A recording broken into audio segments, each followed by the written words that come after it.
Family, welcome back to our channel the couples के। तो आज मैं रिएक्शन देने जा रही हूँ केसारी जी का न्यू सॉन्ग का टीजर आ चुका है। गाने का नाम है पतरी कमर। तो देखते हैं ये टीजर कैसा होता है, क्योंकि टीजर देख के हम लोग अंदाज लगाते हैं कि गाना कैसा होने वाला है। तो वैसे तो केसारी जी का गाना सुपर हिट होता ही है, पर देखते हैं ये वाला गाना क्या होता है। तो बिना देर के वीडियो शुरू करते हैं।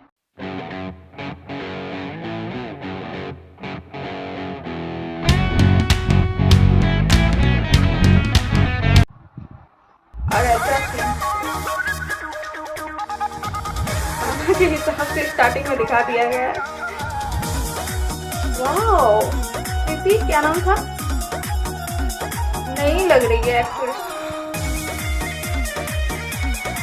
ज़्यादा देखने को मिलने वाला है कि नई एक्ट्रेस आ गई है।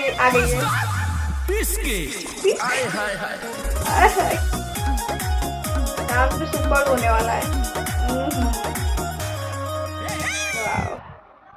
ये था टीजर एंड टीजर देख के आप लोगों ने अंदाजा लगा लिया होगा ये गाना क्या होने वाला है। ऑफ कोर्स सुपर हिट होने वाला है गाना, क्योंकि बहुत सारा मतलब एनर्जी देखने को मिला इस सॉन्ग में। आई मीन टीजर में हल्का सा था, बट देख के ही हम लोग मतलब गेस कर सकते हैं कि गाना कैसा होने वाला है। और नई एक्ट्रेस आई है, तो देखना बनता है इनके साथ केसारी जी कैसे लगते हैं। इन दोनों एक दूसरे के साथ गाना लगने कैसे वाला है वो तो कल आएगा सॉन्ग, क्योंकि 18 तारीख को दिखाया जा रहा है। और ये गाना आने वाला है आदर्श फिल्म्स में। तो मैं तो बेसब्री से इंतजार कर रही हूँ इस सॉन्ग के लिए। आई होप आप लोग भी इंतजार कर रहे हो।